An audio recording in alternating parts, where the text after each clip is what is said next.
Arranca la segunda parte de Gladys en Éxitos. Hasta las 4:30 estaremos con ustedes en este horario especial, temporal, y luego de las 4:30 y hasta las 6 estará Nelson Bocaranda y Mariela Celis para dar oportunidad a todos, además que puedan escuchar todos los programas del Circuito Éxitos. Y arrancamos igual, seguimos en Caracas, en Puerto Ordaz, en Maracay, Maracaibo, Mérida, Acarigua, Araure, El Tigre, Táchira, Puerto La Cruz, El Vigía, Margarita, Valencia, Cabimas, Valera, Barquisimeto a través del Circuito Éxitos. Además, por @Circuito de Éxitos en Twitter, en Instagram, por la página de la casa www.exitosfm.com, también por YouTube, Circuito Éxitos, y mis cuentas personales, @Rodríguez Gladys Twitter, @Rodríguez_Gladys Instagram. Y vamos con Gladys en Éxitos. Calidad periodística. Con Gladys Rodríguez. Circuito Éxitos. A Latinoamérica llegó más tarde el coronavirus y eso le permitió a los países hasta cierto punto prepararse, tomaron medidas mucho más rápido que otros, por ejemplo en Europa, como el aislamiento, la cuarentena, pero bueno, al final en el tiempo, pues la mayoría está ya manifestando mayores casos, una mayor cantidad de casos de contagio. De hecho, ya Perú pasó a la lista de los 10 primeros en mayor número de infectados. Es el octavo país afectado. Y vamos a revisar la situación, justamente las medidas que se toman para enfrentar la amenaza del coronavirus. Ya de hecho se dice que el nuevo foco de pandemia es América Latina. Y para hablar precisamente de esto, específicamente de la situación de Perú, tenemos a Óscar Chiapa Pietra, experto en gestión pública y asuntos internacionales. ¿Cómo está usted? Buenas tardes y bienvenido. Muy buenas tardes, Gladys. Mucho gusto. Sí, uno de los argumentos que precisamente dan los organismos internacionales de salud con relación a Latinoamérica es que si bien tomamos medidas a tiempo para frenar lo que sería el número de contagios, el ascenso en la curva de contagios, pero igual tenemos sistemas de salud débiles que no tienen un tanto financiamiento y atención como países más avanzados, caso por ejemplo de Alemania, por mencionar uno, ¿no? Que le ha ido bastante mejor que otros con relación a las medidas adoptadas para frenar el coronavirus y tener unas consecuencias, entre comillas, ¿no?, menores, porque al final todos y el mundo en general se ha visto muy afectado. Pero en el caso particular de Perú, alarma la cifra comparado con el resto de Latinoamérica. Bueno, Brasil también es otro que tiene un número importante, pero Brasil es un país mucho más grande. ¿Qué está pasando en Perú?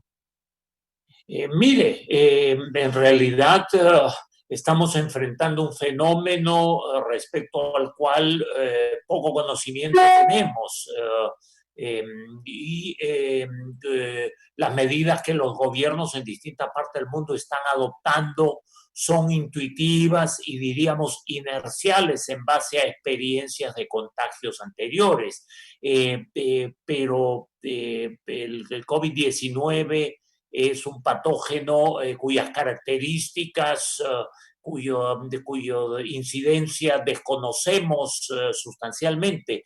En el caso específico de Perú, tenemos pues problemas históricamente arrastrados, como usted muy acertadamente ha mencionado, la debilidad de los sistemas de salud pública, que además se han debilitado por procesos de descentralización pésimamente implementado, a través del cual se han transferido las competencias en la gestión de salud y otros sectores sociales a autoridades subnacionales que no están preparadas, que no cuentan con los equipos técnicos y que a veces están consumidos por la corrupción.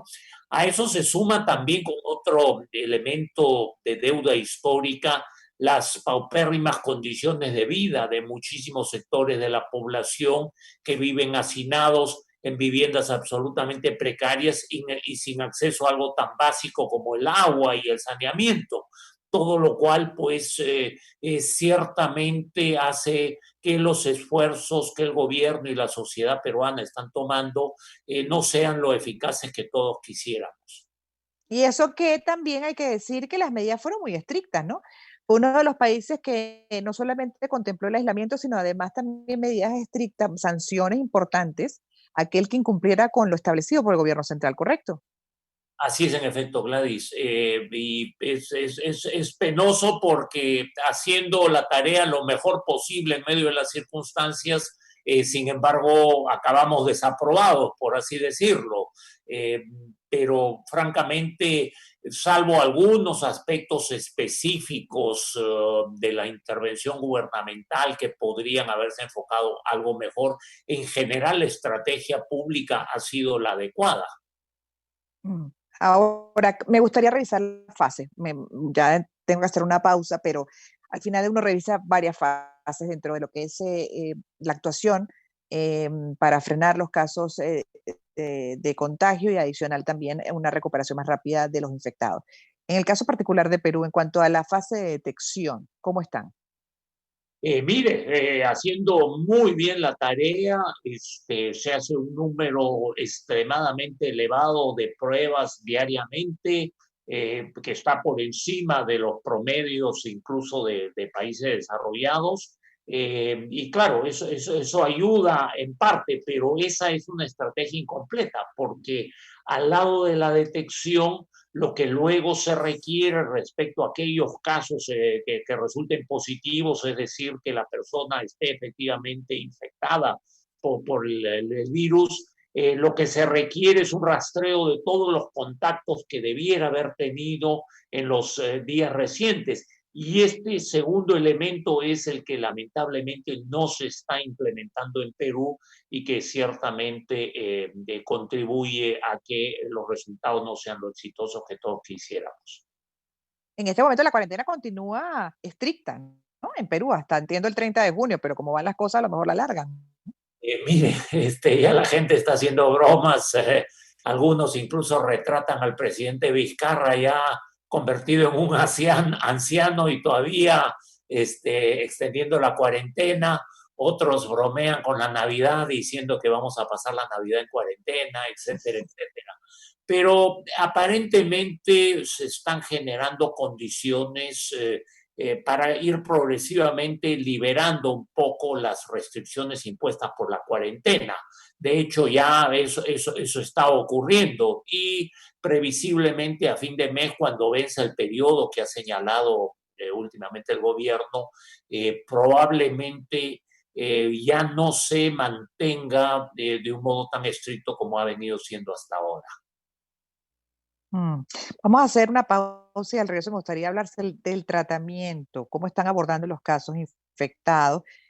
Bueno, si la mayoría está en casa, digamos, cumpliendo con la cuarentena, cómo está también el sistema de salud, si en algunos casos hay colapso y qué tipo de tratamiento están aplicando, porque incluso hablan de algo que entiendo es como una especie de denominado como oxígeno medicinal y hasta amenazas a empresarios de si no permiten el acceso a este tipo de tratamiento a un precio pues razonable, alcanzable para la mayoría. Quisiera su punto de vista al regreso, por favor, con relación a eso. Y estamos hablando con quien es experto en gestión pública, asuntos internacionales, Óscar Chapa Pietra. Gladys en Éxitos. Síntesis noticiosa al mejor estilo. Con Gladys Rodríguez. Circuito Éxitos.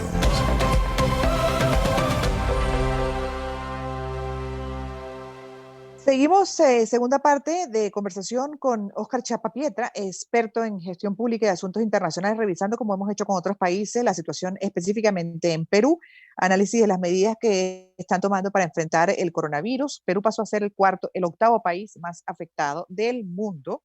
Ya pasó, digamos, a esa escala internacional significativa de los 10 más o con mayor cantidad de casos de contagio, a pesar de que ellos desde un principio, desde hace ya cierto tiempo, tomaron medidas estrictas, severas, desde el aislamiento, incluso sanciones.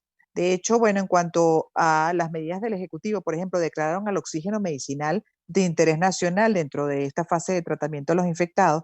Hay una gran demanda de enfermos y las denuncias de sobreprecio están haciendo incluso que la exministra Pilar Macetti considerara que los empresarios que incurran en estas malas prácticas deben ser considerados traidores a la patria. Quisiera que revisáramos entonces esa otra parte importante de la situación de la pandemia, que es el tratamiento a los infectados. ¿Cómo es en el caso de Perú? La mayoría está en casa, recuperándose en casa, está en un grupo significativo en los centros de salud. ¿Hay centros de salud colapsados?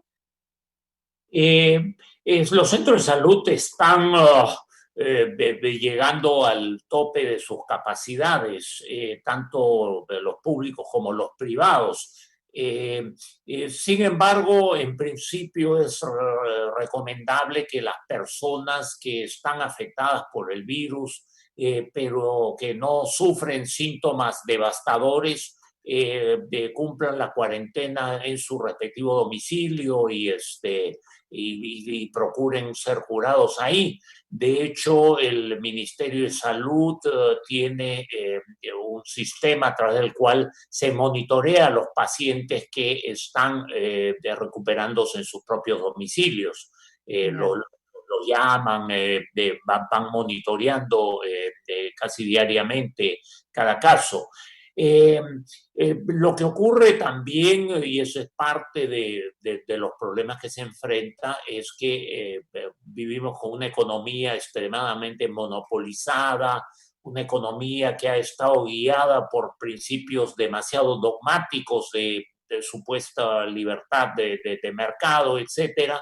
Entonces, en lo que se refiere al oxígeno medicinal, que es extremadamente importante para casos de pacientes graves afectados por el COVID-19, tenemos un monopolio, una Ah, empresa que es la que abastece a todos los hospitales y obviamente está aprovechando de su condición monopolística en este momento, vendiendo el oxígeno a precios diferenciados de acuerdo a las distintas regiones del país, tratando de lucrar adicionalmente a lo que son sus ganancias tradicionales.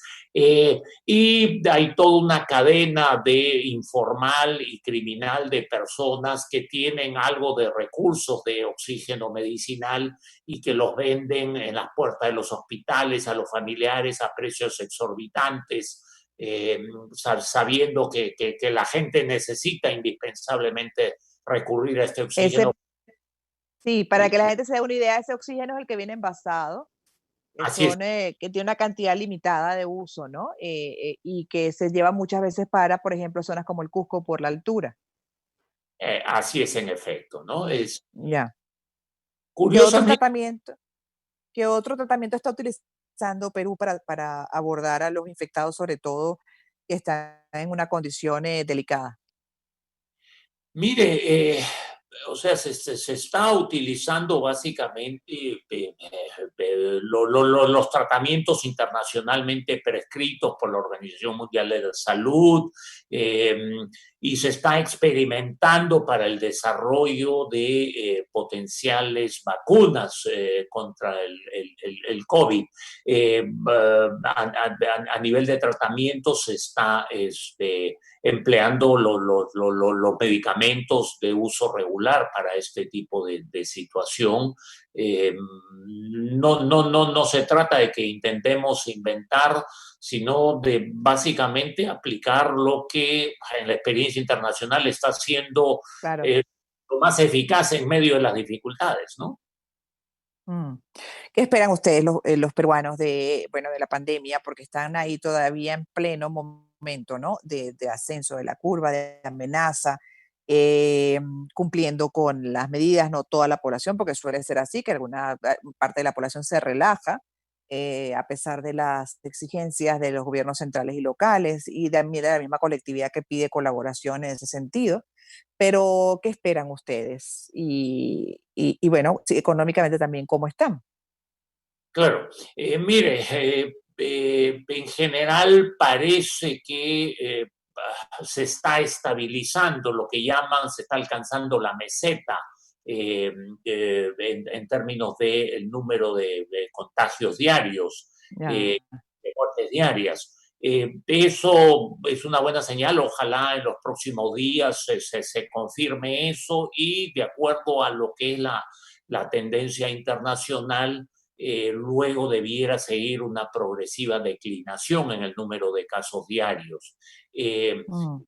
Sí, sí, sí, sin perjuicio de que obviamente este es un mal respecto al cual no hay cura y que puede seguir recurriendo, pueden haber nuevos rebrotes. Ujú. De eso, en la parte económica, la situación es ciertamente desastrosa, lamentablemente. O sea, el gobierno ha tomado una serie de medidas bastante acertadas para tratar de reactivar el aparato productivo progresivamente conforme va permitiendo que se reabran centros fabriles y diversos tipos de negocios, pero tenemos un altísimo porcentaje de la actividad económica que se desarrolla en lo llamado imprecisamente el sector informal y es muy difícil dictar medidas en favor del sector informal porque justamente por sus Viven características de, no es fácil de claro, ubicar, de poder